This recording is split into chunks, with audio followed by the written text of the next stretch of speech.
legit.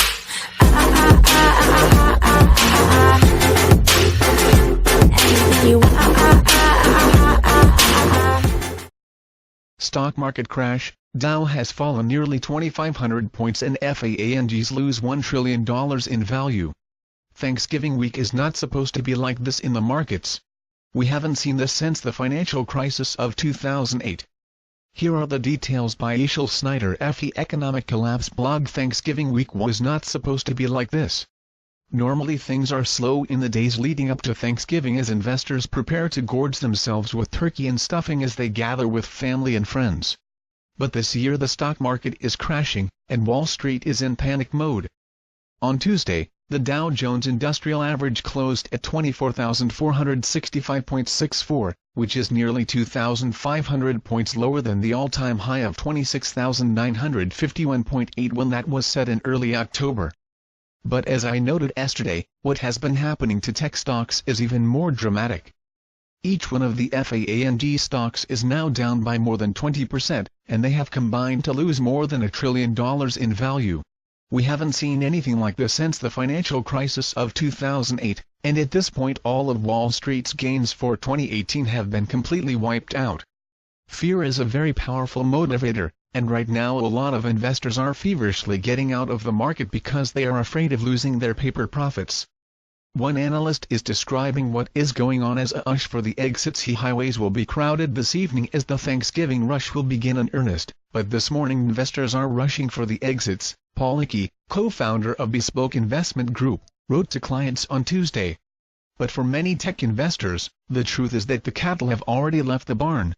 Just check out how much market capitalization the IG5 have already lost.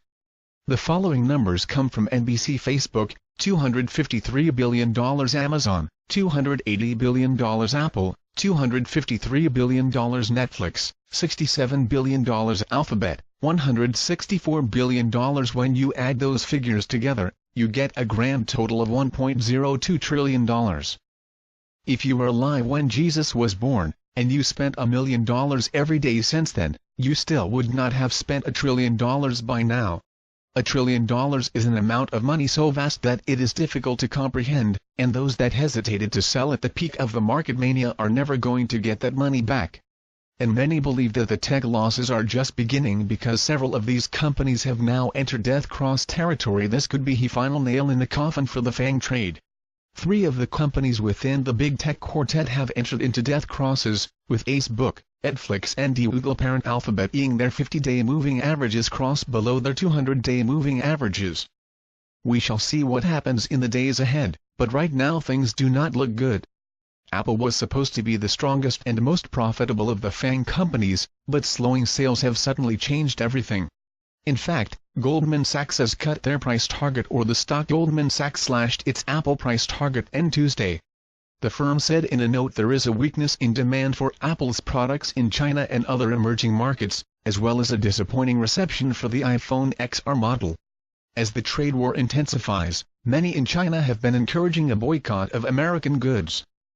Could this be one of the reasons why Apple phone sales are slowing over there? The trade war is also being singled out as one of the reasons why the stock market as a whole is falling. The following comes from NN. The losses have been sparked by a flurry of concerns about everything from higher interest rates and crashing oil prices to the US-China trade war.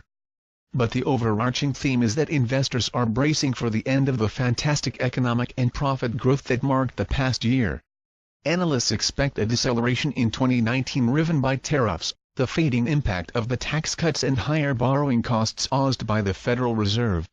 Put simply, stocks have already started to price in the risk of an economic slowdown, Goldman Sachs chief U.S. equity strategist David Kostin wrote to clients on Tuesday.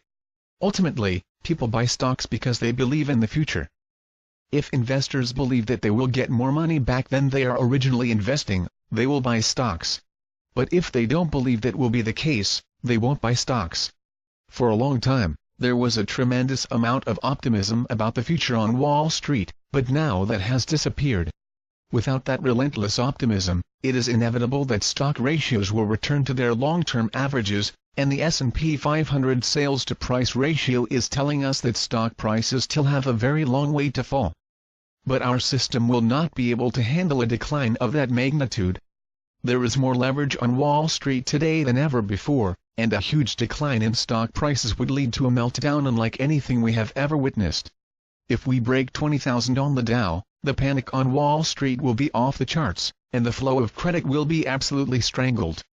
As a result, economic activity would crash at a pace that would make 2008 look like a Sunday picnic. Our economy is more dependent on Wall Street than ever, and it is absolutely imperative that we have a healthy financial system. Now that the financial system is starting to crumble, a lot of people are becoming highly alarmed.